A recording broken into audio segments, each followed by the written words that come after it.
Okay, we're live. We all set, Mike? Yeah, Bill, go right ahead. Okay, I'd call to order the Environment, Public Works, Planning, Zoning Development Committee. We have one agenda item, that's Resolution 2020, extending the establishment of a temporary outdoor patio dining areas. The present temporary outdoor patio expires December 31st of this year.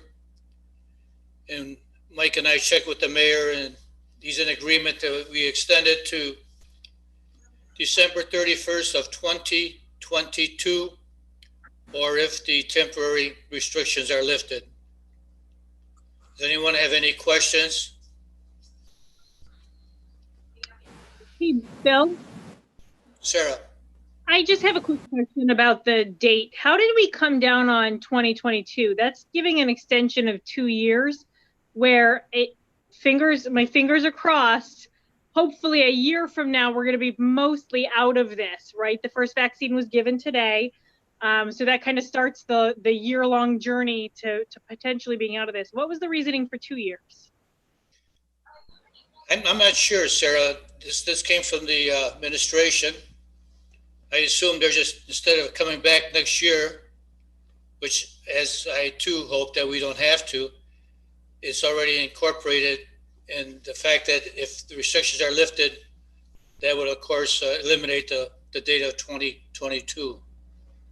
Okay. Do we need to strengthen that to talk about when the state pulls us out from emergency? Or, I mean, is there a chance that somebody could come back and say, well, not all of them are lifted because we still have to use paper menus, or some sort of technicality that will push it further than we want it to be?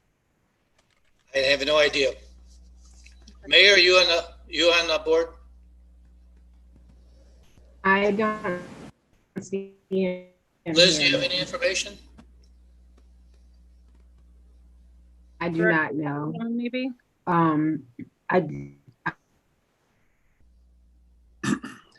Hey, Sarah, I don't see any problem with passing another ordinance revoking this.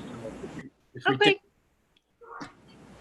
Well, actually, if the restrictions are lifted, that takes care of the resolution.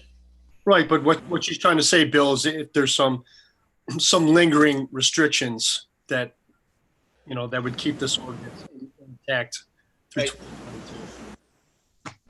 I guess you're right. We could always rescind it. I was just curious why we went 2 years. That's all. I don't know either, Sarah. Okay. Thank you.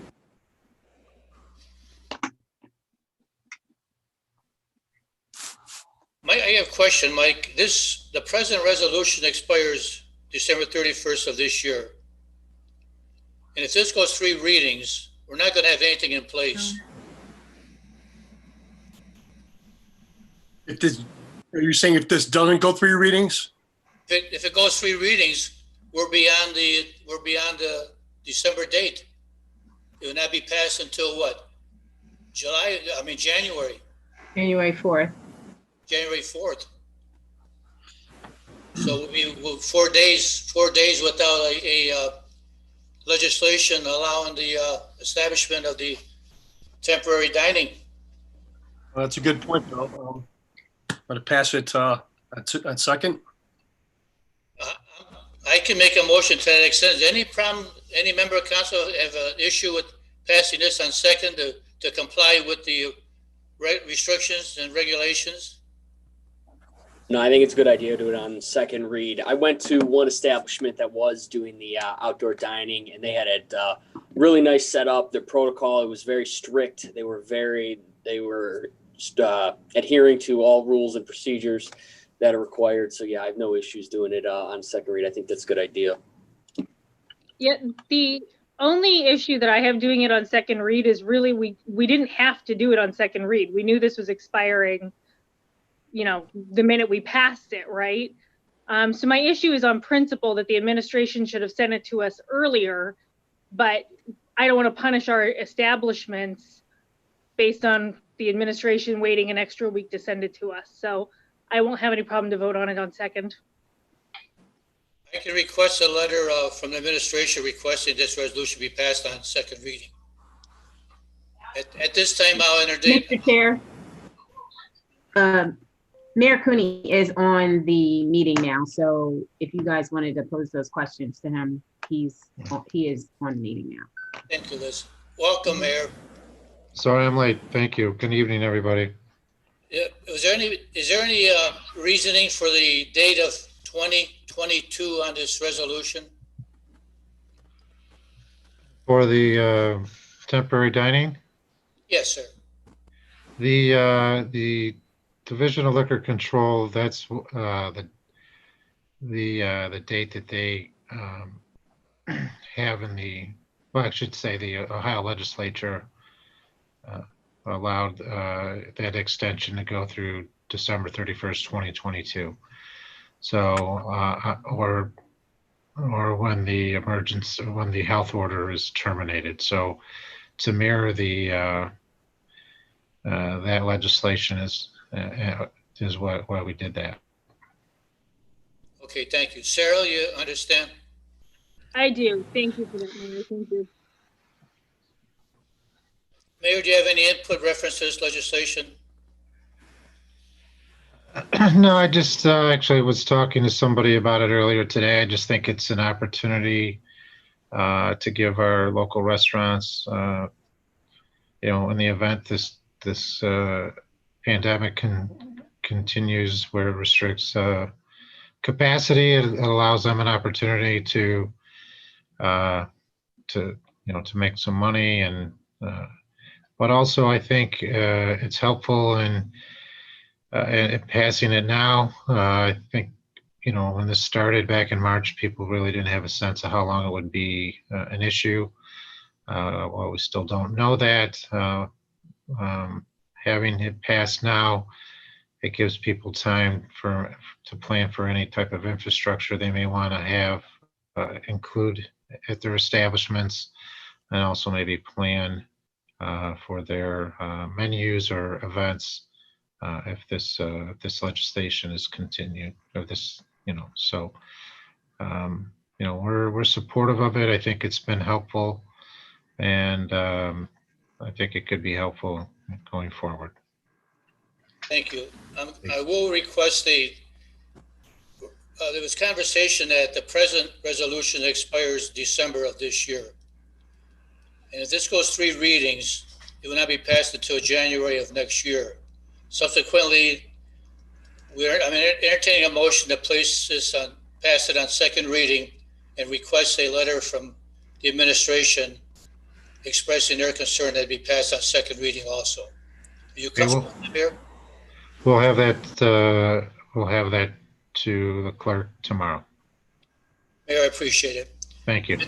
At this time, I move to place resolution 2020 up for second reading and passage. Brian? Is that a yes? Myself, yes. Sarah? Yes. Maureen? Yes. Bridget? Yes. Greg? Yes. Mike? Yes. Okay, that goes on passage on second reading on the 21st. Thank you for your input. That completes the Environment, Public Works, Planning and Zoning Development Committee meeting. Thank you.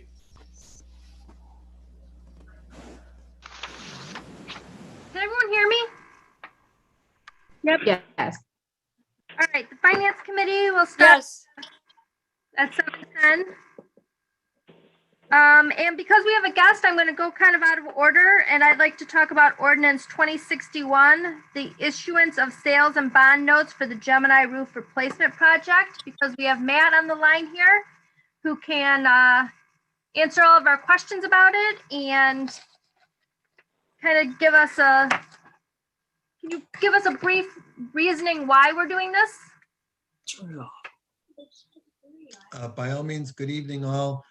Before I start, perhaps it's the right chain of command if I allow the mayor or Greg Single, the finance director, to make a comment first, but thank you, Finance Committee Chair King. I appreciate the opportunity. Let me take a step back and see if the mayor or Greg would like to make a comment first. Just briefly, thank you, Matt. Thanks for joining us. These notes mature in February, so we had earlier this year we had done some similar legislation relating to this note, and I know we've talked about the long-term bonds at the Gemini, and there's some language in this legislation that Matt could explain to give us some flexibility on the refinancing of this note. So appreciate again Matt's help and direction, and unless Greg had something to add, I would turn it over to Matt if that's all right, Madam Chair. Yeah. Thank you. Madam Chair, thank you. I'm assuming Greg will allow me to proceed. So the legislation before council this evening is an ordinance authorizing the administration to proceed with a renewal of bond anticipation notes for the Gemini roof improvements. These notes were issued in February of 2021 with a 1-year duration or amortization. They come due on February 18th of 2021. So we're getting off to a nice early start, which is good. The bonds were issued in 2020 in the amount of $1,050,000 in February 18th, 2021. That $1,050,000 comes due along with interest expense of about $23,000. So those notes will come due on the 18th. And in anticipation of those notes coming due, really the city has two choices: can roll those notes over again and pay it down if it chooses to, and I believe the plan has always been to try to pay it down, or convert those notes to bonds. At the moment, the game plan, and I'll go into detail on this, the moment the game plan is to issue a new series of bond anticipation notes in the amount of $950,000, which is a $100,000 pay down of the note from last year to this year, and make those notes, which have a 1-year amortization, a 1-year time frame, prepayable in 6 months. The thought being that we could consider the possibility of trying to convert these notes to bonds in tandem with the issuance of the debt for the refunding of the Gemini Center that we're proceeding with. The council had previously passed legislation and is proceeding with, and the administration is pushing forward along with myself and bond counsel to ramp up that refunding. So if it happens to occur that refunding presents an opportunity to combine this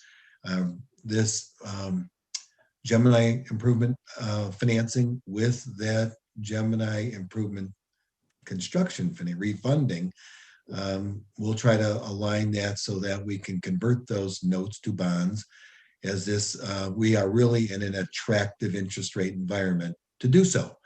And while both bonds and bond anticipation notes and long-term bonds are we'll call that very low, historic low interest rates, I think the goal for the city was always to try to convert these notes to bonds and pay them down over anywhere between 10 to 12 to 15 years and pay them off in its entirety. So we want to keep the option open to the city to convert the notes to bonds, and that 6-month prepayment feature will allow the city to do that, and possibly, as I said, sync up the bonds, sync up the roof improvements with the refunding. The refunding, as I mentioned, is proceeding forward. Interest rates have crept up a little bit. A lot of that has to do with, of course, expectations of the economy improving, but some of it has to do with the fact that there's been a lot of tax-exempt and taxable debt issuance leading up to the election and immediately following the election. There are a lot of people trying to rush to the market, and there's a supply and demand issue. where there's a lot of supply. There's good demand, but there's a lot of supply that has gone into the marketplace since the fall and continues to go into the marketplace with the expectation till the end of the year. The good news is that historically that falls off at the beginning quarter, first 2 to 3 months of each year, where you have less issuance in January, February, March, and equally important, a lot of municipal bonds in Ohio have principal redemptions on December 1st and January 1st. So there are a lot of folks who are getting paid back their principal and looking to reinvest it. And those folks will be looking to buy new bonds in January and February of 2021. So hopefully we'll be in a position where we will be able to we'll call it possibly do the refunding in January, February, March. And if that happens, we may have an opportunity to convert those notes to bonds. It may not sync up. The most important thing is that we're going to be able to issue the bonds at a very attractive low interest rate. If it syncs up properly, we'll be able to combine them with the bonds, but it may not sync up. Nonetheless, I think the bigger, we don't want the cart in front of the horse here. We want to make sure that the refunding gets done at the most optimal, we'll call it level and lowest level of interest rate. And so we're not, we'll call it combining these without good intent, but it may not work out that way.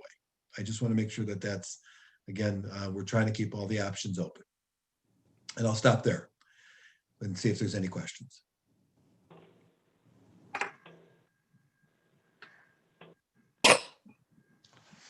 Mr. Single, Greg, do you have anything that you want to add or questions of me?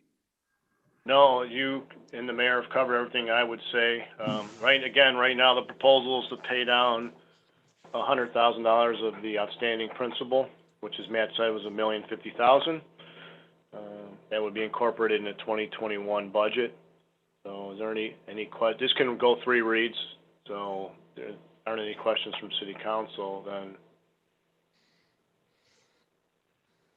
we could move forward. Okay, does anyone have any questions at all?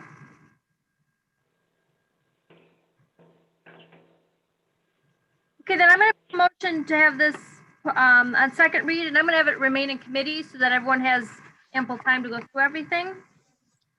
Mike? Yes. Brian?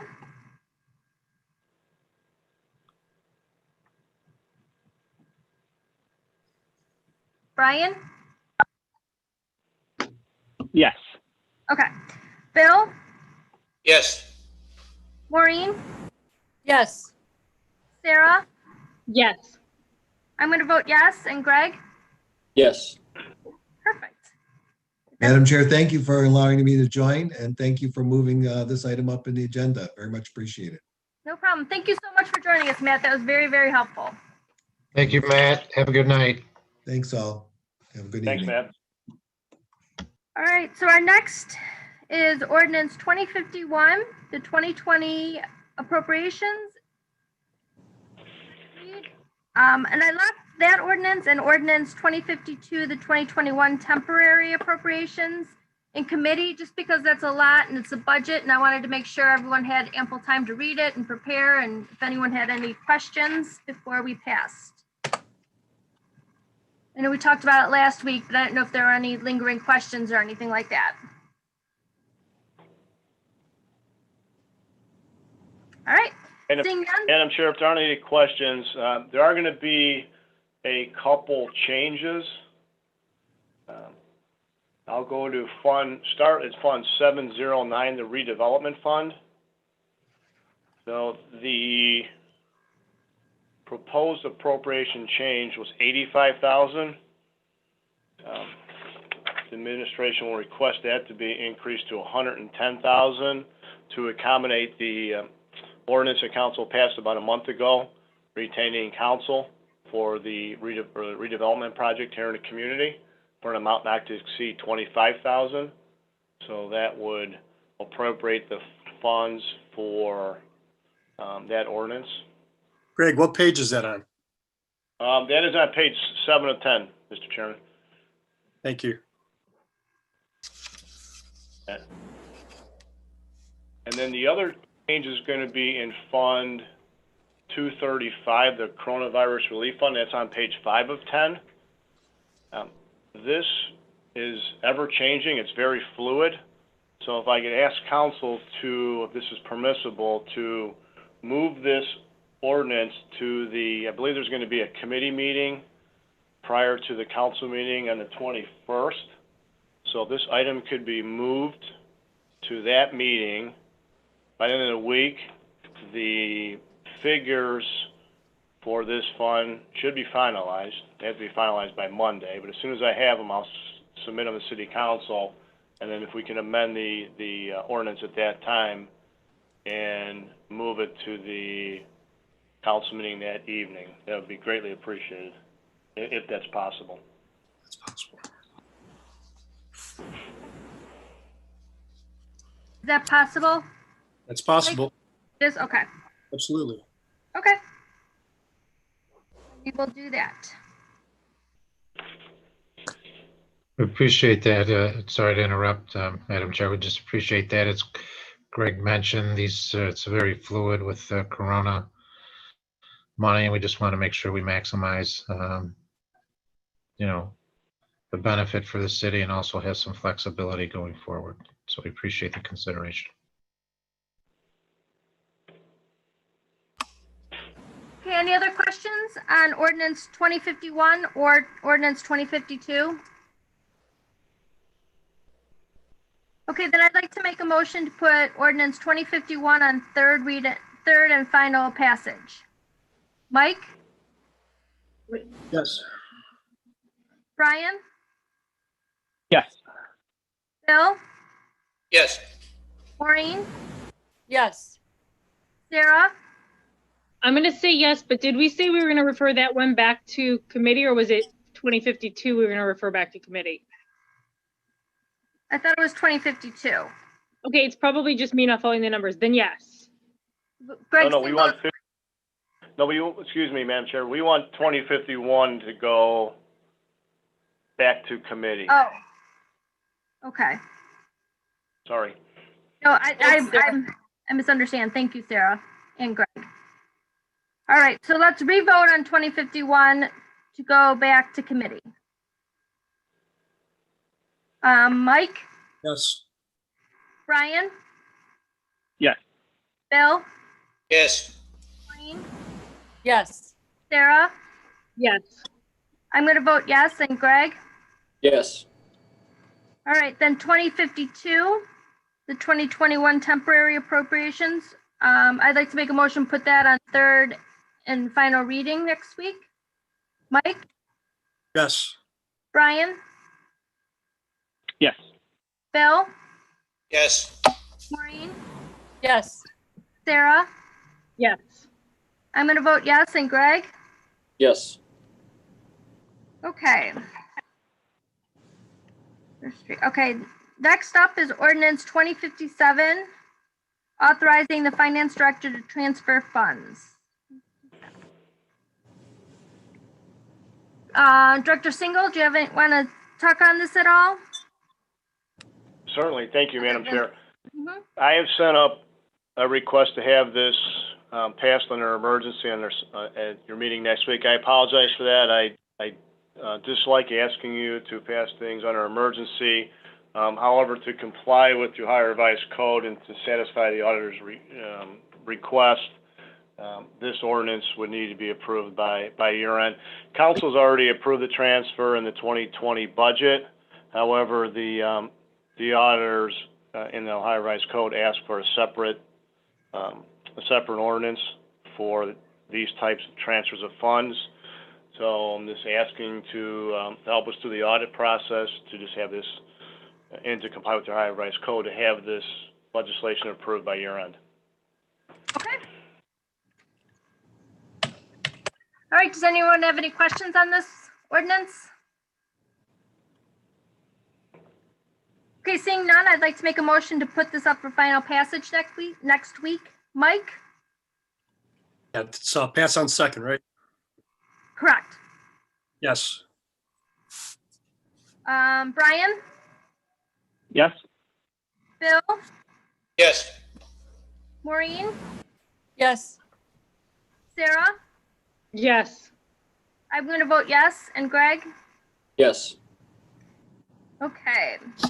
Next up, ordinance 2058, authorizing the contract with James Zupka CPA for audit services up to year 2024.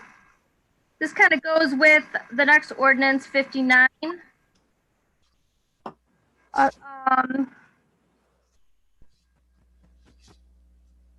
And I have a question about this. Does this need Board of Control approval because of the amount of money we're spending? Since it's for 128,950, that doesn't need Board of Control approval? Professional service. So we don't, okay. Okay. Does anyone else have any questions on ordinance 2058? Councilwoman King, if I may. Yes, Sarah. Mayor Cooney, could you please give us a little bit of background about how, I mean, is this the same CPA who has done our auditing in the past? And if not, how did we come across this person, and did we send this out for bid? Mayor, want me to answer that? Yes, I think Director Singer would have a better background, could provide better background on that. Thank you. Through the chair to Councilwoman Waring. So for the 2019 fiscal year, the Auditor of State's office audited the City of Fairview Park's financial records. After the audit was complete, the Auditor of State's office had allowed us to go out for bid for auditing service for a period not to exceed 5 years. They, meaning the Auditor of State's office, coordinated the bid process. So there were 4 firms that bid on the audit. The Auditor of State's office scores it, and then the city was allowed to score a portion of the items up to 6 points, which we did, sent it back to the Auditor of State's office, and then the Auditor of State's office awarded the contract. So this is all handled by the Auditor of State's office. They sent out the information to firms that have the expertise to perform the work. Again, they did a majority of the process as far as reviewing, sending out the proposals, making the final determination. And we just felt based on the dollar amount that it should go before City Council for approval, but it's been approved by the Auditor of State's office. Thank you, Director Single. I really do appreciate that background. It's, you know, when we're approving this amount of money, I want to know how we got there, right? So I appreciate you explaining that. Good question.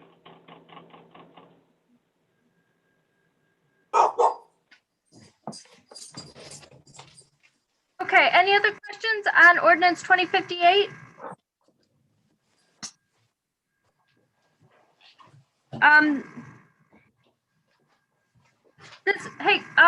Director Single, this can go 3 reads, can't it?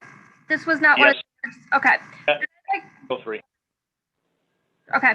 Then I'd like to put ordinance 2058 up for second and subsequent third.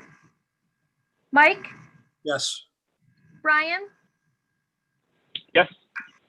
Bill? Yes. Maureen? Yes. Sarah? Yes. I'm going to vote yes. And Greg? Yes. Okay, ordinance 2059.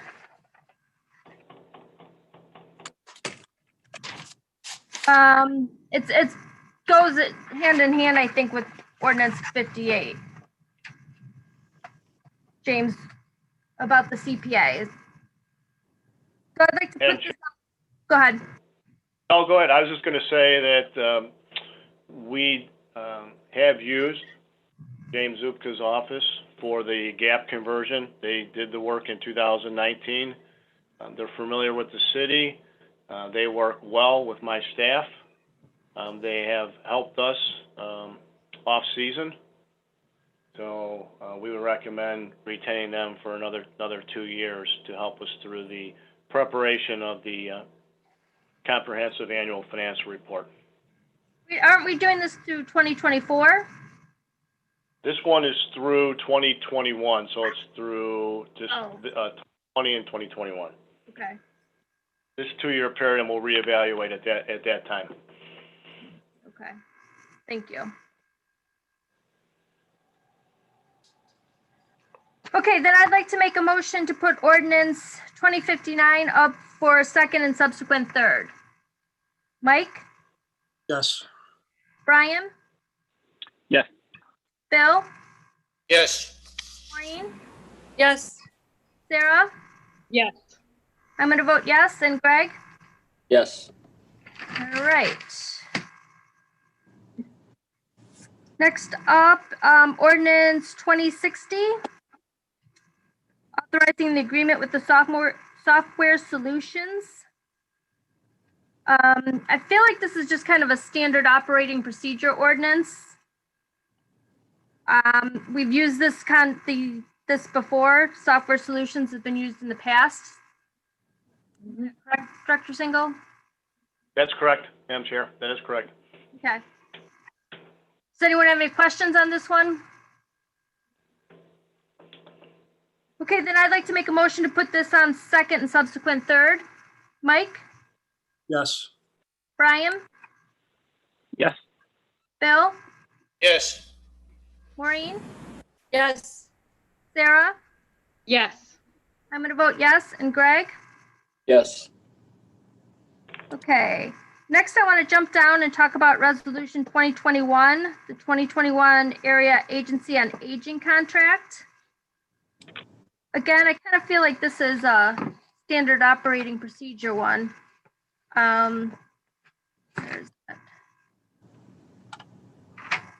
This is our contract with Western Reserve Area Agency on Aging to accept grants that we use for transportation, nutrition, support services in the amount of $18,459. Does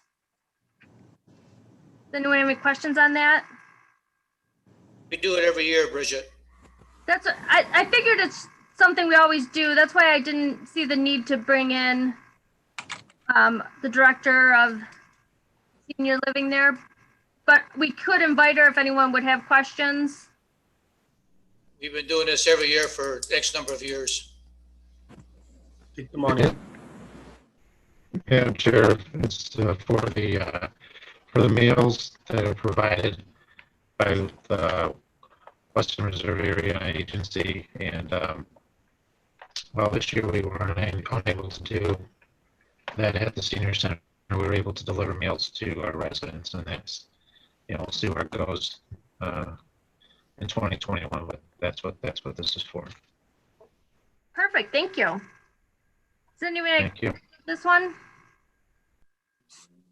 Then I'd like to make a motion to put this on second and subsequent third. Mike? Yes. Brian? Yes. Bill? Yes. Maureen? Yes. Sarah? Yes. I'm going to vote yes. And Greg? Yes. Okay. Now back to ordinance 2062. The AFSCME contract from this year, 2020 through 2022. This was asked to be put on emergency passage next week. Does anyone have any questions on this? It's kind of big and a lot to go through. So, Everyone's happy with it. Okay. Sarah? so I guess I had a couple of questions. Number one, Mayor Cooney, does the union is happy with this? They're comfortable with everything we've gone through? Yes. Okay. And so the next question is, we're passing this on emergency, but I know we started negotiating this a long time ago. Is there a reason we're seeing it this close to the end of the year? Because I believe there are retro checks in this, correct? There will be but once the legislation is passed, there will be retroactive checks paid to the members. And the reason it's, it's the timing of it is because of the COVID crisis. We were in the midst of negotiations when that, when this hit, and we weren't sure where we were going to be financially going forward. And so things, we agreed to get the pause button for a while. And then as time went on, things weren't as dire as initially anticipated. So we were able to finalize the contract. As with any type of contract, at the end, especially one of this length and magnitude. And when I say length, I actually talk about the number of pages, but also the magnitude, the length of time. There was just a lot of things to button up. The negotiations that started prior to this administration taking over. So Mary Kay and Tim and Greg and myself, we had to coordinate, make sure everything was, was caught that we had talked about, and then just at the end, you want to make sure it's all correct. So that was why. That's the reason for the timing of this contract as well as the police contract in Ordinance 2063. Was that last comment broken up for anyone else? I was having trouble. It was. Yeah. Yes. I'll have to get back with you. I'm going to exit the meeting and come back because I can hear people, but I have a lot of feedback. I don't know if that's my computer or. Yeah, you really Yeah. broke up, Mayor. All right, I'm going to come back.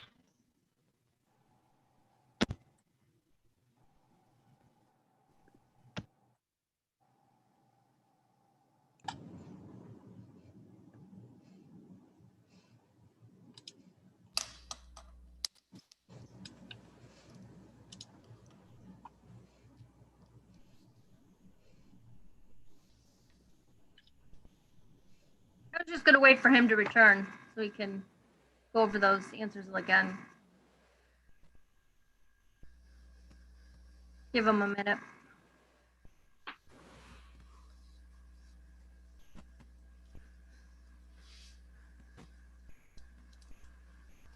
Thanks for calling it out, Greg. I always assume it's just my internet connection.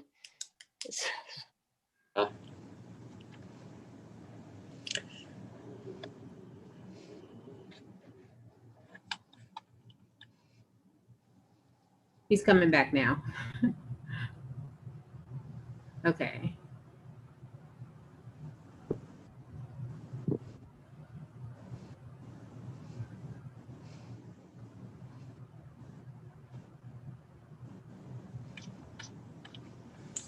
Hello? Sorry. Oh, Can you hear me better? no. No, Same. it's all gravelly.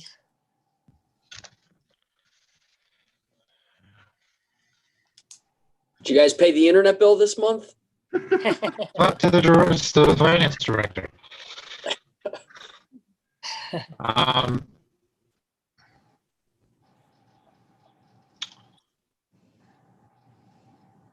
Mayor, why don't you dial in from your phone? That's what I had to do the same for whatever reason this week, but that seemed to work better.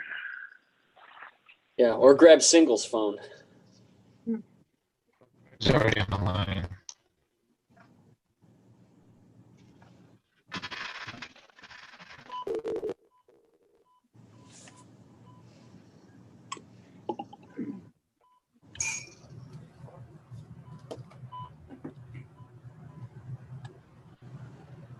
to Zoom. Enter.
Can everybody hear me now?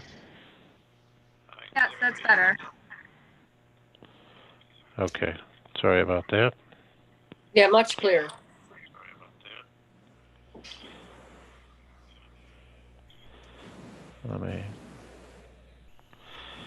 So, it sounds like you couldn't hear me at all. So with respect to the contracts, the timing of them, we were in the midst of negotiations with both AFSCME and the police. Police union and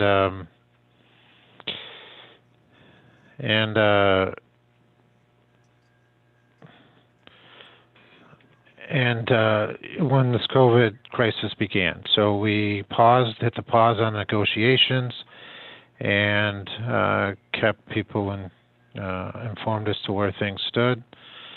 And as time went on, things weren't as the financial picture wasn't as severe as we had initially thought. So that's the reason why things, what's one of the reasons why we're asking for passage at this time. Additionally, these contracts had, the negotiations began under the prior administration. There was some catch up that we had to do. And then at the end, with any type of contract, especially contracts of this length and time, and this magnitude, we just wanted to make sure that everything was, that we hit all the things that we were supposed to hit. So that's why both ordinances are before the council at this time. And I know there was a question about retroactive checks upon passage of these contracts. These ordinances, there will be retroactive checks, given to all the members.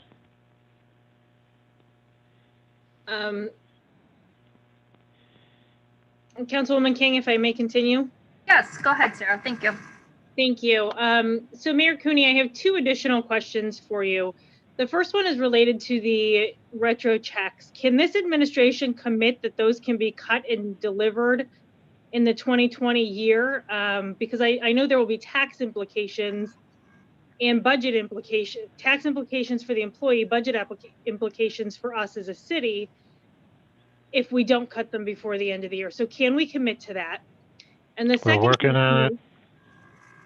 You're working on it, but can you commit to it? I mean, or give us an update, at the special committee meeting next week. I mean, that's a pretty big issue. The second question I have is, can you outline the major changes between this contract and the previous contract? I don't believe Director Riley's on the line, or I would ask him to do so. The major changes, I know there's an increase in wage increase. Director Costello might have some input as to major changes with respect to the contract. I know there was some language relating to comp time being accrued, and I think there was some language relating to being a member of the union, because there was a recent U.S. Supreme Court case relating to individuals opting out of unions and still receiving the benefits. Director, I don't know if there's anything else that I'm missing there. We've agreed to language that allows for posting of jobs to be made for a couple weeks before, 14 days before any changes in shift. So people have advance notice. But that synopsis covers the big part of the changes, the comp time, wages, some of the union language about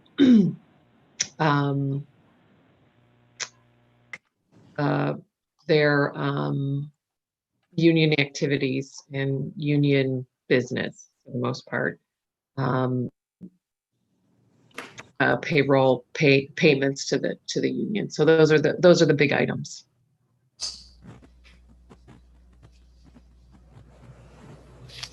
Thank you. Thank you, Councilwoman King. Any other questions on the service contract? Bridget? Yes. Mayor, did you say that there was language in the contract regarding the Janus decision? There is, yes. Really? What, just basically spelling out the employee's options? Correct. Right, Mary Kay, is that correct? Right. So there's just cleaning up, I think, of the language, President, about when members revoke their membership and when dues become irrevocable, and the time of notification that the employee gives the employer and the union written notice of that revocation. And it seems to me, I wasn't here during the actual explanation in the negotiations, but it seemed to us to be cleaning up the language to align with the current status of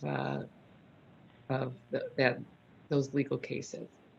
And I imagine that would be in the police contract as well, because the Janus decision pertains to all public employees unions. The Trump administration's attempt to bust the public employee unions. All right, thank you. You're welcome. All right, any other questions on the service contract? Then I'm going to make a motion that we pass this on second read. Mike? Yes. Brian? Yes. Bill? Yes. Maureen? Yes. Sarah? Yes. I'm going to vote yes. And Greg? Yes. Okay, then the next ordinance 63, the police contract for 2020 through 2022. Mayor kind of hit on why it's in front of us, the service contract. Does anyone else have questions about that? About the police contract at all? All right. Councilwoman King? Yes. I just have the same questions about this contract that I had about the previous contract. Mayor and your administration, if you could outline the major changes between the previous contract and this contract, and also are you able to commit to their retro checks being awarded before the end of the year, assuming that this happens? With respect to the police, I don't recall if the Janus language was added in there. And there might have been some changes with respect to, I wasn't as involved in this negotiation, so I'm not quite sure. I don't know, Greg, if you recall anything major. Obviously, it was a 2.5% wage increase for those members as well. Yeah, Mayor, if I may, I don't think there was anything major, just 2.5% wage increase, reopener again in the healthcare if healthcare costs equal 5% or more, language we had in the previous contract. So I don't believe there were any major changes other than the 2.5% raise. And then with respect to the, I'm sorry, go. And allowed them the same as in the fire. We allowed them the $7,000 to be split up the way that they just determined internally, and they're going to do some assistance on the EPO contributions, so the additional contribution that the employees were to make in 2020 for the EPO healthcare plan, and then moving forward, my understanding is they will utilize that $7,000 in the form of leads pay for utilization of their leads software.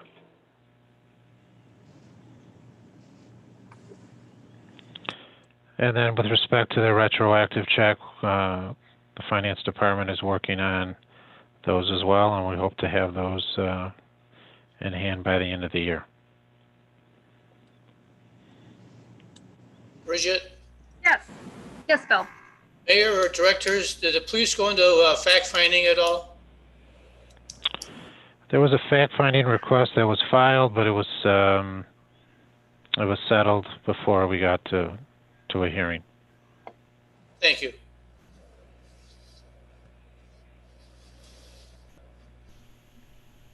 Okay, any other questions? Okay, then I'd like to make a motion that this is passed on second reading.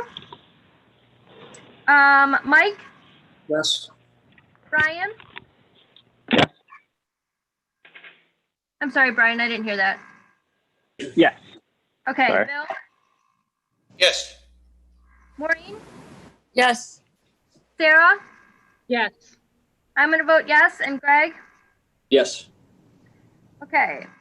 Then the next one is Ordinance 2064, the salary structure and wage ordinance for non-union employees.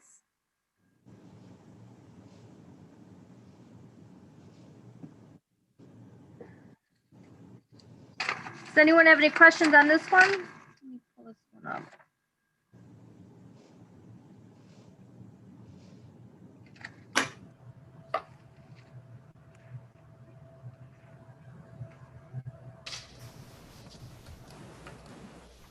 All right, well, seeing no questions, I'm going to make a motion to pass this on second read, pass this on second read. Mike? Yes. Brian? Yes. Bill? Yes. Maureen? Yes. Sarah? Yes. I'm going to vote yes. And Greg? Yes. All right, and that's everything for the Finance Committee. The Finance Committee ends at 7:54 p.m.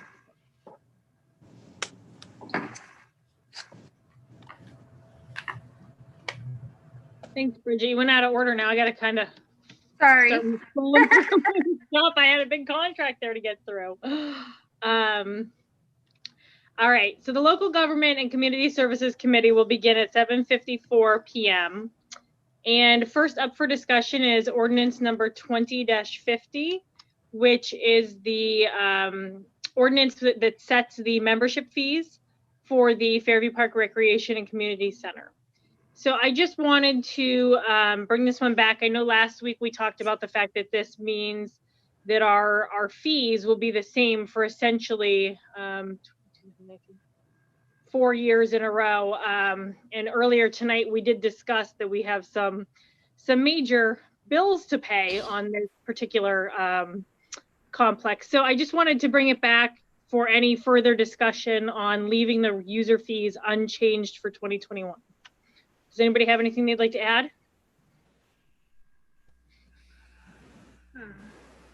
I think, Sarah, if I may.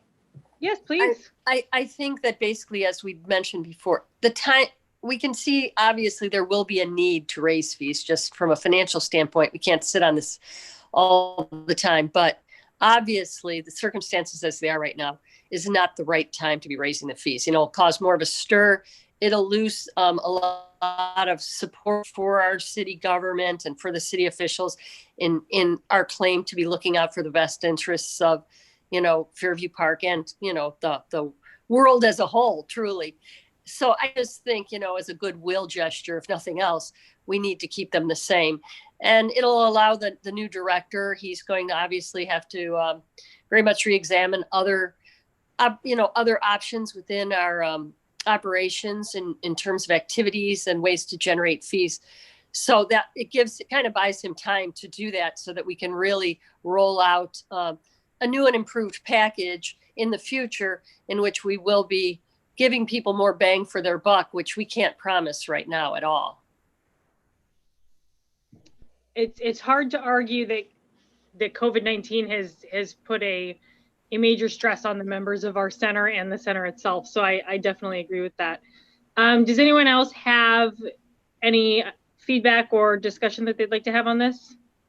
Yeah, I have just a quick question, Sarah. As we're talking about refinancing Gemini bills, Director Singal, have we looked into refinancing the construction debt from Gemini? Mr. Chairman, yes, we are looking at refinancing the Gemini Center bonds, which include the construction component of the center. And do you know offhand what we still owe? You give me a second here. I just made a payment, so give me 1 minute.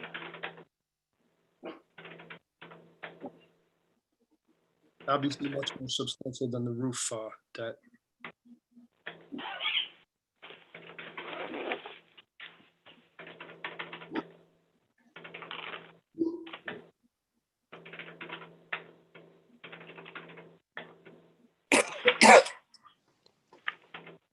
Chairman, if my math is correct, $16,150,000.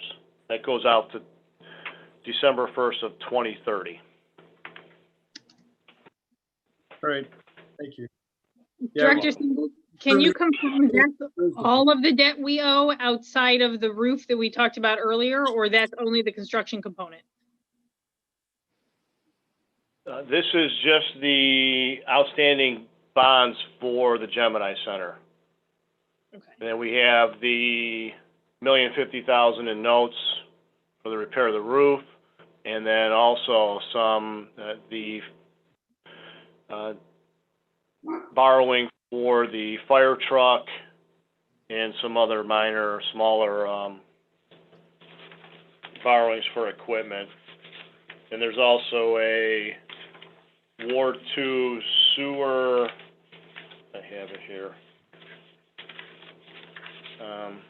project that was financed.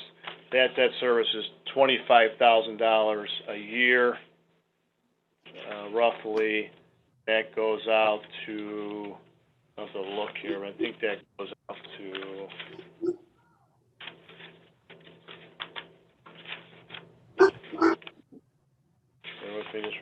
2040, January of 2040. Thanks, Greg. I just want to keep that in mind as we discuss these fees in the future.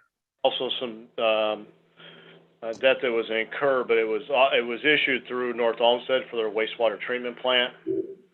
That goes out to, Sorry. the 2036 for this schedule. And that's billed to us by North Olmsted. But there is $17,200,000 essentially in financing on the Gemini Center at the moment between the construction debt and the roof repair. So that's, Correct. I mean, okay. I think keeping that in mind is really important. Maybe not this year, maybe next year, maybe the year after. That's just simply not sustainable for a city of our size. It just isn't. So anyone else have anything they'd like to add?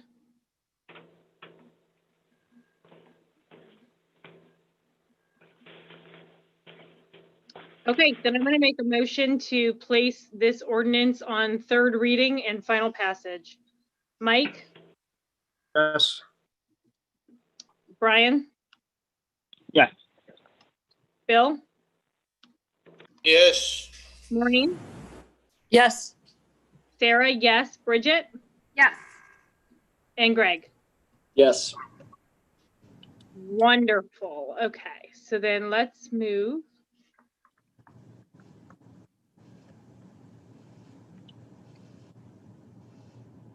One second, I feel like, oh, I went out of order. Good for me. I scrolled through all of your contracts, Bridget, and then I went out of order. So my apologies for that. So let me bring it back then to Ordinance 2045, which is the codified ordinances of Fairview Park. And this is, I think we've talked about it before, this is a relatively status quo thing that we do, upgrading all of our codes, basically so that anybody can access them. Liz, if I may, did you get information from the city employees as to whether or not they need these printed? And has that been updated in the legislation? Well, there's no need to update in legislation. It's more for when they're printing them. And it did go down from 12 to 6 copies. So a lot of them are now using them, going to the site and using it.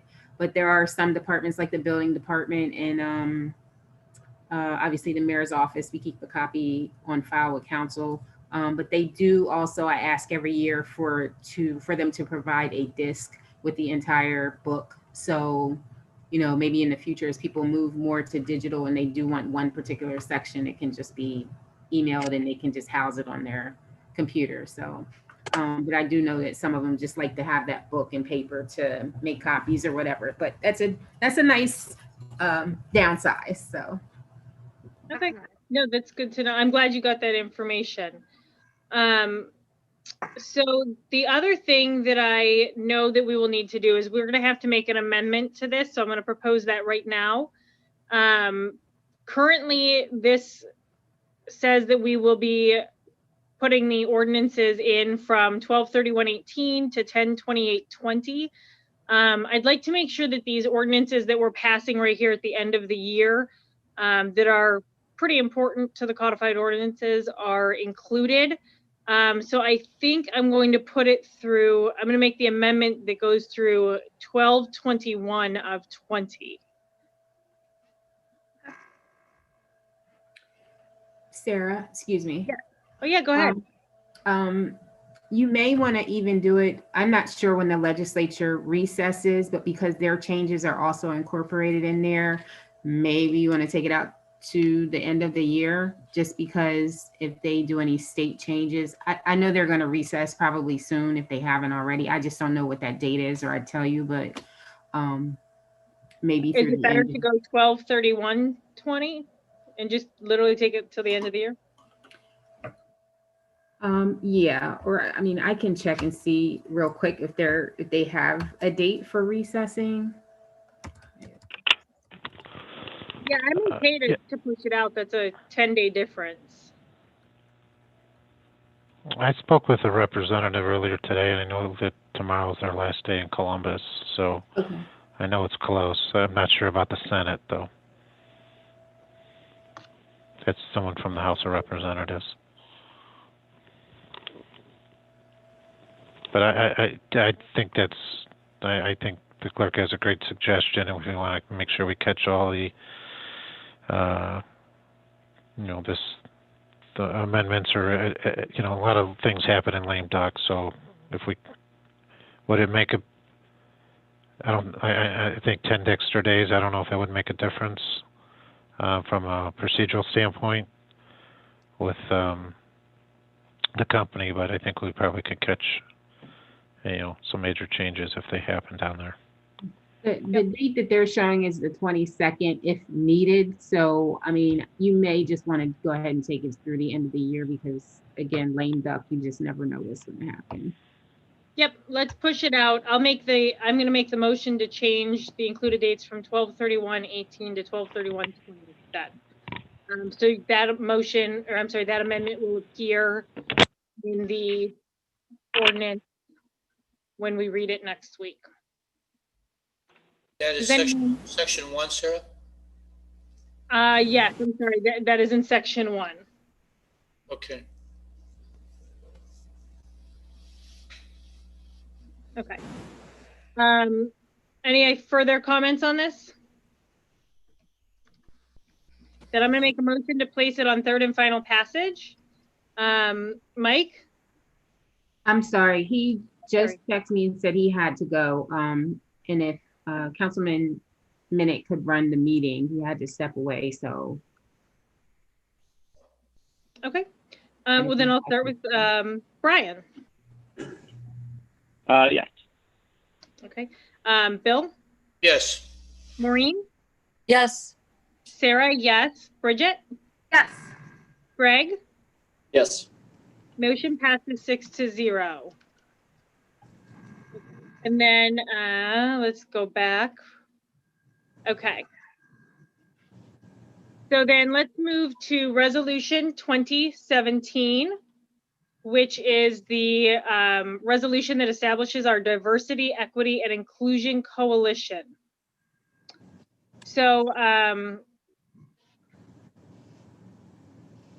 I guess, you know, we've made some amendments to this. Actually, we made quite a few amendments to it. So I just want to make sure that we're all clear on what it is that we are doing.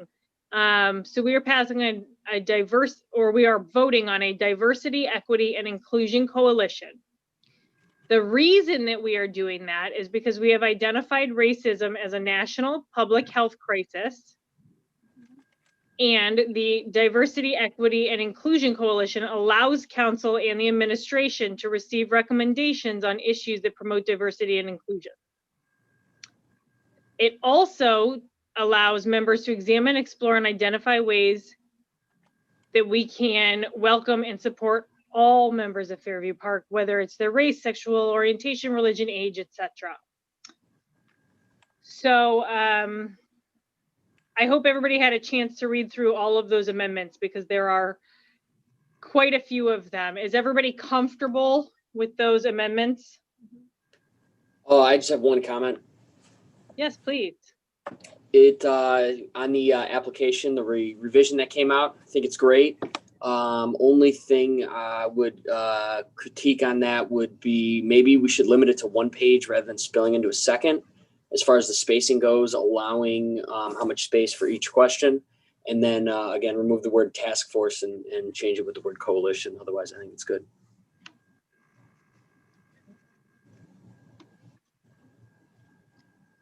And that's all I have.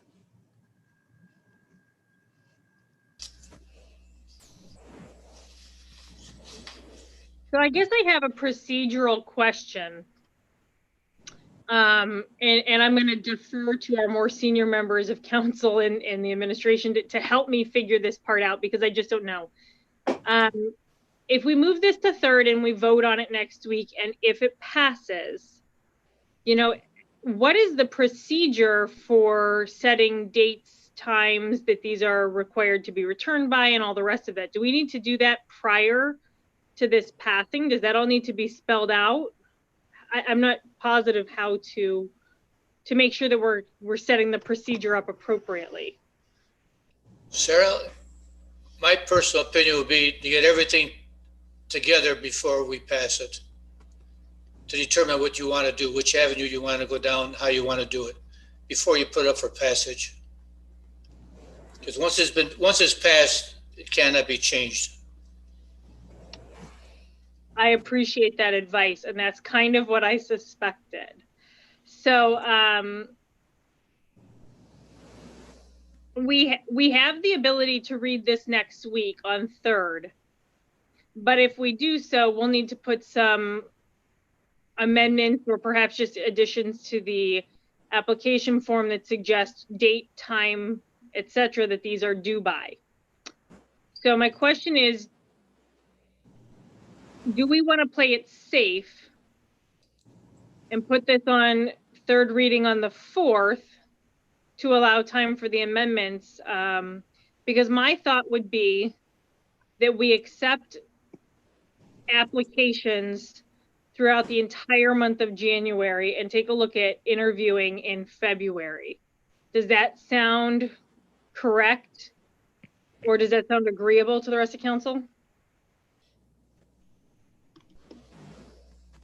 Yes, on my part. Sounds good. Yeah. So, same. okay, so applications will be due January 31st, 2020, with interviews occurring. 2021. Oh my Lord, thank God, can we get out of this year, right? Okay, so applications will be due January 31st, 2021. Thank you for that. With interviews occurring during the month of February. And I know that February gets a little busy for us with budgeting, but that typically occurs at the end of the month. So I think if we can prioritize this to the beginning of the month, that could be extremely helpful, right? Yes. I think that's a little ambitious with the interviewing, because you're going to, depending upon how many people you have, to do it all in a short period of time in February. Yeah, that was I share the same thought as well. And if we want to keep the application opens for 30 or 45 days, but yeah, I think ensuring everyone's going to be interviewed by the end of February does seem a little aggressive, just because we don't know how many people we're going to get. So I would say maybe start interviewing in February rather than completion to be done by the end of February. So interviews occurring during the month of February and March. I would say starting in February. I think January is sufficient time to have people submit an application and then give everyone time to go through it and maybe pare down their list of people they want to interview. Okay. In February. Yes, Sarah, without knowing the number of applicants, it's really hard for us to dictate that we would complete it in 1 month. We could leave it a little more open-ended as far as the interview process. Okay. Sarah? Yes. Instead of saying like interviews will be completed by a certain day, could we just say we hope to have the coalition names announced on April 1st or the end of March, or like March 31st, or give that day. That way that gives us February to interview, pick our people, and then we could. Or I would be hesitant on putting an end date, because what if we're going to want second interviews or follow-ups? And I think we can just assure everyone we're going to work through all the applications as timely as we can, because then we even have to discuss when we're going to do the interviews, dates and times, for those. So let's do this then. Okay. Application. Go ahead. I think you do need a deadline. I mean, in all due respect to Councilman Berger, I just think, life gets away, and if we don't have a deadline, it's just going to be, but I think having additional time through March to get, to complete it and maybe give the members some structure would be helpful. So let me backtrack to what we've already decided, make sure we're good, and come back to the deadline. So applications will be due by 4 p.m. on January 31st, 2021, with interviews beginning in February 2021. Applications will be due to Council Clerk Liz Westbrooks via email or can be dropped off to council chambers on the 3rd floor of City Hall. Or mail. I think you may want, because the city City Hall may not be open at that time, so I think you'd want to have them mailed. Okay. So can be sent to Council Clerk Liz Westbrooks via email or mailed to council chambers on the 3rd floor of City Hall. I'll put an address in there. Now, Sarah? yeah, go ahead. No, I was just curious, how are we going to publicize the application process? What avenues are we going to utilize? If I may, Madam Chair, Yes. I anticipated sending it out in the newsletter, obviously putting it on our website and social media accounts, and and just and word of mouth. I don't know. I'm open to other suggestions. Is this something we should place an ad in the paper for? I don't think we assigned any budget to this. I mean, ads and papers sound great, but just from my experience in real estate, I don't know if that's the most cost-effective method. It's not, but we're government, so ads and papers tend to be. I don't think has the same requirements. If I may, Sarah, Mm-hmm. if we could get some kind of a blurb, just a news coverage in the Plain Dealer and in the Sun papers, if they would actually cover this, that would be, they're always, especially, I mean, I'm one of the dinosaurs that still gets the Sun paper, but they're probably itching to have any story to cover. So you never know. And even in the Plain Dealer where they have those little blurbs about each of the suburbs, if we got mention of that, it may cross somebody's eyes. So Mayor Cooney, I will reach out to you separately. I think between the contacts you and I both have, and I know Mike has some as well, at all 3 of those places, we could probably pitch a story, but I'd like to do it coordinated. So I want to make sure that we're not all 3 calling. So I will reach out to you separately and just figure out, the next time one of us speaks to a reporter who's going to pitch it, right? Well, that's a good idea, but I also know a lot of the reporters follow the agenda, so but yes, we can reach out to them. Yep. Okay. Sarah, I agree with you. Go right ahead. I just wanted to, I don't know if anyone actually clicked around on that. I created that PDF so that it is actually a fill-in PDF. So a link could be put when it's advertised on the site or wherever it's advertised, for them to literally get to that page and open up that PDF and download it. They can literally type in that PDF, save it, and send it by email back. Of course, they can also print it, but they may be better off doing it that way too, just because the boxes will hold, well, I know I stopped at like 2,100 characters versus handwriting something, you may only get 6 lines. So, I mean, that's just another, just the point I wanted to let you guys know. Okay. So let's circle back then, or I guess, does anybody have any other suggestions for how we can publicize the application process? I know there have been a lot of people following it and have already sent emails to a lot of us saying, I'd like to be involved.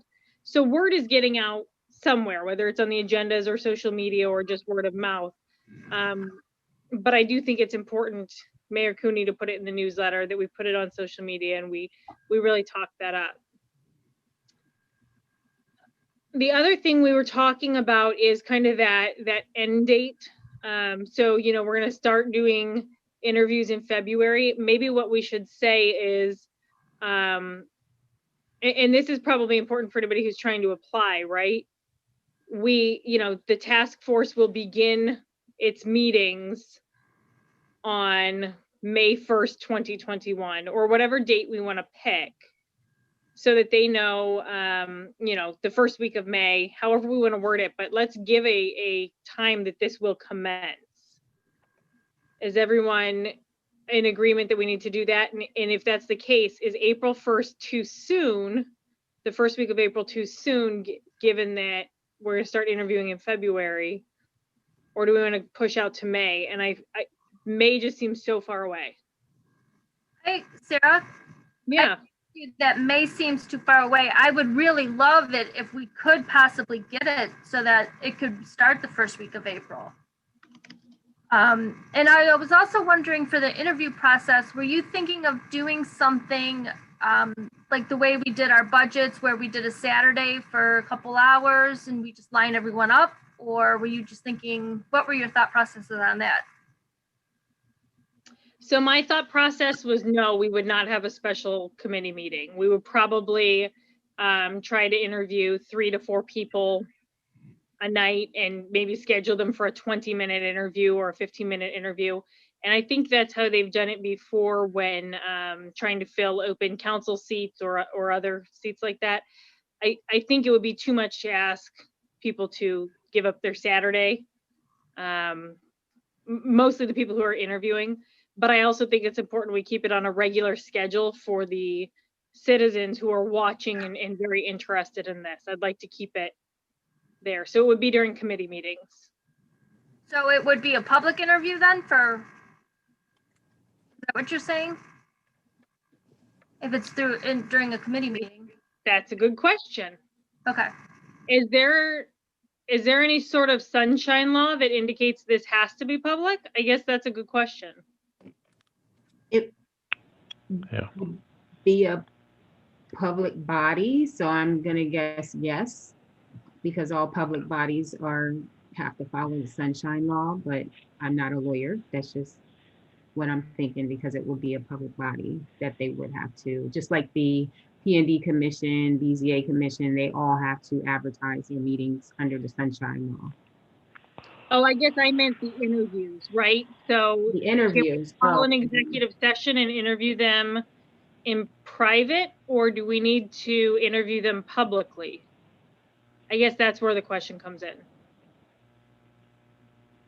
That I cannot speak to, but Does the criteria fit for executive session? I don't believe so. I don't think it does either.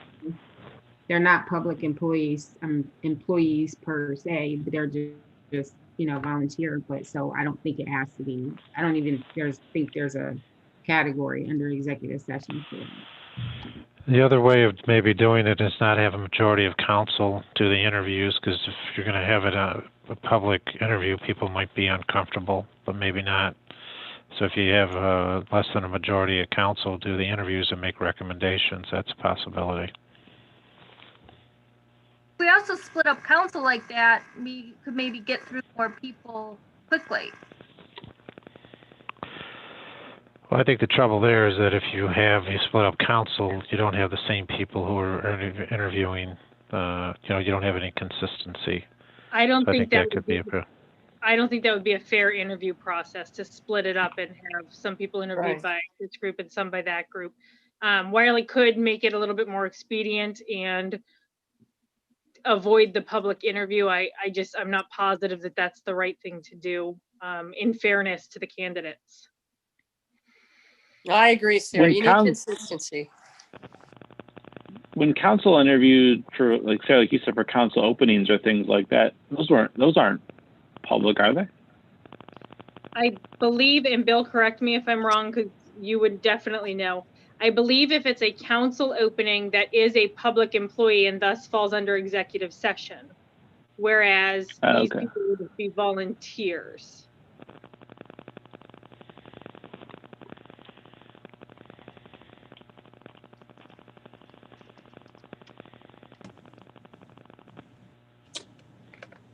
I don't know. I guess maybe we can just put a request in for Riley and see if he can get back to us with whether they can be done, if they have to be public or not. That would be my thought, because it sounds like we don't know the answer to the question. Yep, I'll put a request into Director Riley to answer that question. And then Sarah, if I may add or ask. Yes, please go ahead. I'm circling back when we were talking about when would they begin. Once again, without quite knowing how this is all going to move along, we could just state that the group will begin meeting in spring of 2021. that gives us wiggle room from March 21st to June 21st.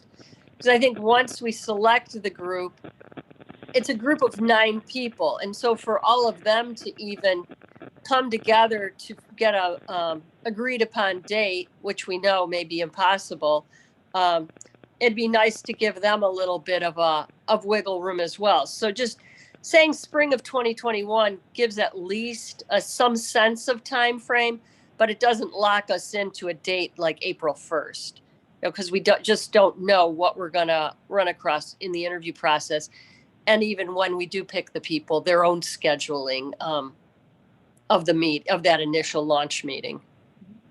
The other question is, now that you've said that, we opted not to tell them they're going to meet on the 3rd Wednesday of every month or however, right? Right. We said we'll let them pick it. What Right. happens if we pick 9 people who cannot all meet at the same time? Right. You know, I mean, would one person have to resign before it even started and we would have to go back through this process? That's problematic.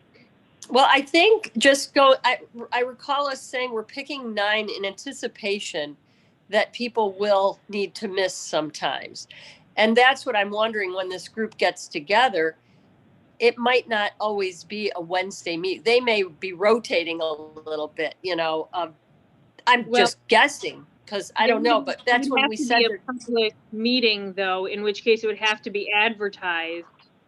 And I think we generally do that pretty consistently, right? Well, do they have to? I mean, that's going to be. Well, if I may, with the Charter Review Commission, we didn't have set days of the week or the month that we met. As we we met once a month, and at our meeting we would pick the next time we would get together, and then that would be advertised. Because I think it's as we all know, it's difficult to schedule things. People have things far in advance. Things come up, so and if people miss, it's understandable. But I think to set a firm date now, you might limit your applicants, which wouldn't be a good idea. Okay, so I like that idea of, we're meeting tonight and before the meeting is over, we'll pick what our next meeting date in enough time that it can be properly advertised and all of that. Okay, so that takes some of my fear away from that portion. Okay. Sarah, I have a question. Yeah, please. Who advertises when the meeting's going to be and takes notes and things like that? Will someone group that we've hired of the 9 be responsible? No, the administration is going to appoint a staff member that's in the ordinance, so that they will keep the minutes and perform other clerical duties. That's correct. Councilmember, I'm sorry. Oh, go ahead, Councilwoman King. Sorry. I was just wondering, what happens if we only get, say, 7 people? Do we stop it and just say, okay, you 7 are it, or do we keep it the process open? Do we have to have 9? I mean, the legislation says 5 and 4. I'm just saying, what if we don't get that money? You'd have to amend the legislation. Ordinance, the resolution then. The resolution calls for 9 people. So we would just keep it open. So then having them start like in spring, we might not have the people to even start it in spring to start having meetings. Well, I'm not sure we can gauge how many people we will or won't get. I guess we would either have to extend the deadline, which could be a legislative change, or change the makeup of the committee to adjust, which would be a legislative change. So that might be one of those things that we'll just. So just see how we are in January. If we're not getting the applications, then we'll just have to we would have to amend this ordinance that we're working on now to change deadlines. The resolution. Resolution. I have another question to kind of piggyback off of what Bridget just brought up. The thought of, are there going to be any rules on required number of people for when? So if they're going to make a recommendation to the administration or to council, is there going to be any rules about how many people have to be there? you know, for that to justify, because if say you get a meeting and you only have a certain number of people and not everyone's there, is there a minimum threshold to move a recommendation forward? So you're asking basically, should there be a quorum required for them to meet, right? And to move a recommendation forward. So I'm not positive, but here's my first take on that, right? So they're only going to be able to do a recommendation. This coalition will not be able to do anything binding in this city.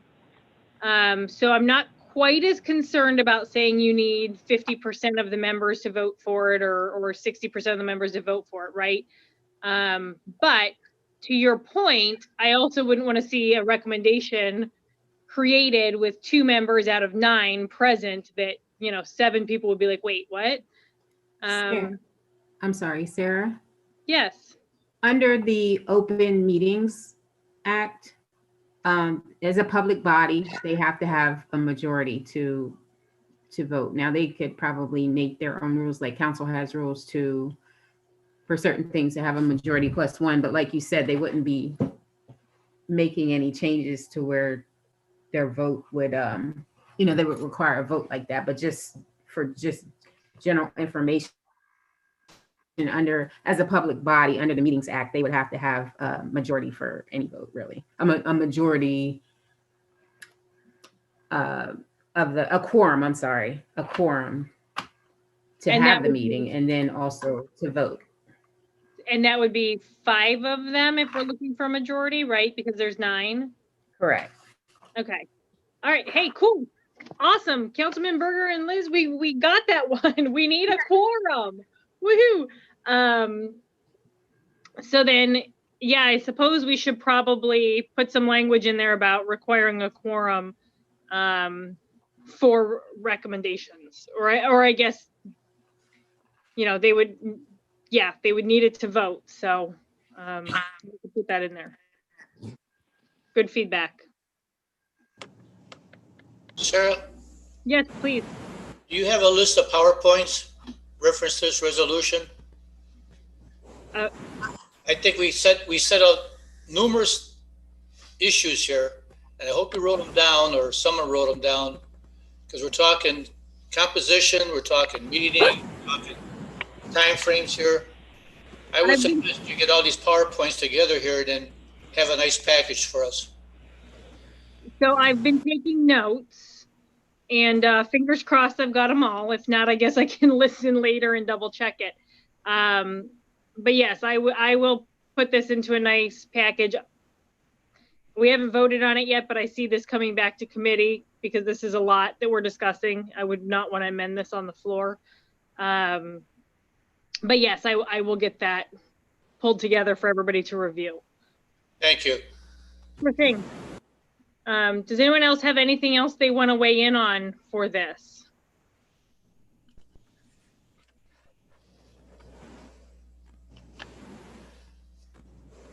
Okay, well, I'm going to make a motion then to return this to committee.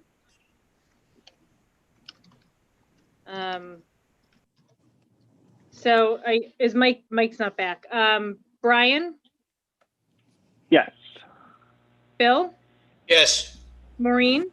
Yes. Sarah, yes. Bridget? Yes. And Greg? Yes. Ooh, okay. So thank you guys for that amazing discussion. Local government and community service ends then at 8:34 p.m. Thank you, Bridget. Thank you, Sarah. Thank you for your input. Very Okay. good. Boards and commission reports. Brian, anything for boards and commissions? No, not tonight. Okay. Maureen, anything? Nothing. Thank you. Sarah?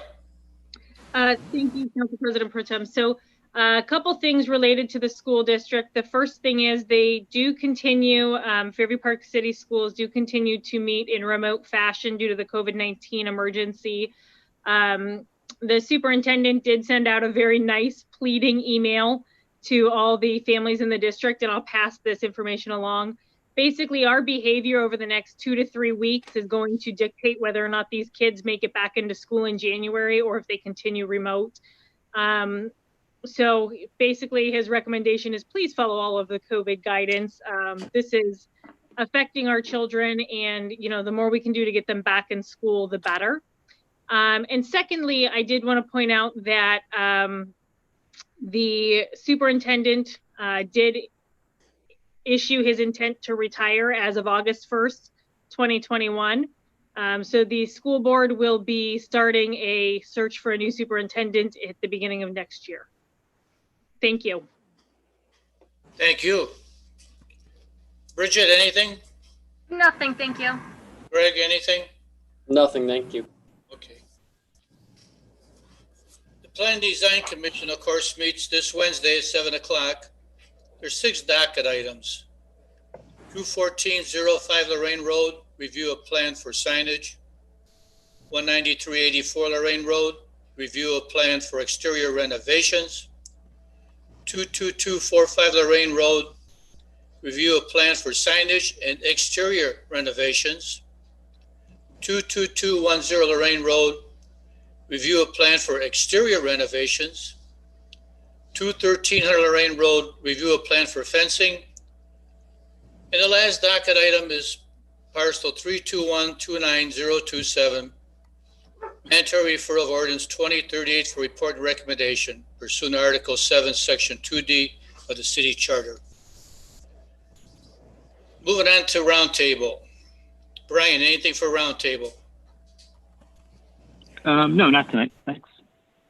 Maureen? I just wanted to inquire once again with Director Costello. Earth Fair had posted on their website that they were opening in January at the Westgate location. Have you heard anything about this? I have not heard that to be official. I have heard that there have been people in the building looking at making adjustments. There are some folks in painting and cleaning, but I don't have any information that has gone to the building department about reviewing any plans for anything that needs to be done. Apparently when the previous coolers and freezers were taken out, things were damaged, so there has to be some repair. So no permits have been pulled at this time. So while we remain hopeful, we really don't have anything to back up that at this moment. Yeah, it's just funny. They have, opening January on their website. So, I mean, I was just. That would be lovely. That would be lovely. It's ambitious on their part. And then very aggressive. Mastic Hill on schedule for what, another week to open? That's the week of the 21st. Mayor Cooney was invited to a pre-final meeting. The actual project won't be completed 100% until the spring, but they did confirm with us that they're looking at opening the roadway the week of the 21st, and then finishing up some of the items that are weather dependent, things that have to be done when the weather's 50 degrees or warmer. All right. Well, good to hear. Thank you very much. You're welcome. That's all I have. Thank you. Sarah, anything? Thank you. Yeah, I actually do have a question for the administration, whether it's Mayor Cooney or Director Costello. So in the mornings and in the afternoons, I do drive up and down West 220th to grab my daughter from the EEC. And I guess I had a question about the perceived safety of the work zone that Dominion is currently, I guess, using. I feel like flaggers and traffic people are literally right on the line and occasionally stepping into the lanes where the cars are at. And I know on several occasions there have been construction vehicles or traffic vehicles stopped in one lane with the workers on the other lane and no traffic directing people through the passing lane. and cars are trying to weave in and around. And I'm not positive it's the safest setup. And I just wondered if I'm the only one who has noticed it, or if we've received any complaints, or if we've been able to talk to the project leads about, really securing that as a safe site. It's a busy road and it's getting dark before they end. And I'm very concerned about it.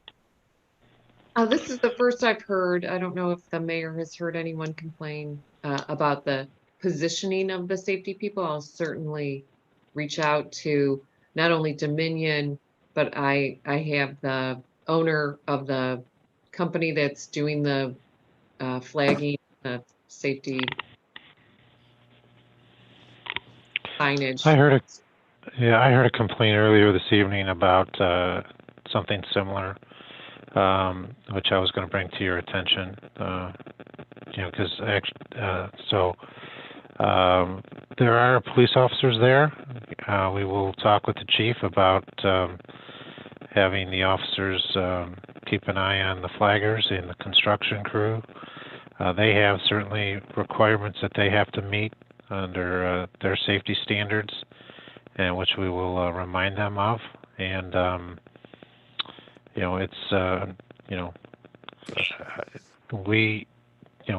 we're not down there 20 while they're there all the time. So we appreciate people bringing these concerns to our attention. And another resident brought it to my attention today. So it was something I was going to ask the director to follow up with them on, and we'll bring your concerns as well. Thank you. I appreciate it. For our residents, for their workers, for anybody commuting through there, I want to make sure it's safe. I would hate for any sort of incident to happen. So I appreciate you bringing it to their attention. Thank you. Thank you. And that's all I had. Thank you. Thank you, Cheryl. Bridget, anything for roundtable? I have nothing tonight. Thank you. Thank you. Greg, anything for roundtable? Browns and Ravens are currently tied 7-7, so that's all. How do you know that? For the last 30 seconds. A good guess. That's what I feel like it is. Thank you. I don't have anything to report. Mayor, do you have any input for tonight before we adjourn? Nope. Just we'll see everybody next week. Thank you. Director Costello, do you have anything you want to? Oh, in light of Councilman at Large's report, I better not. So, Director Singo. I just actually, sorry,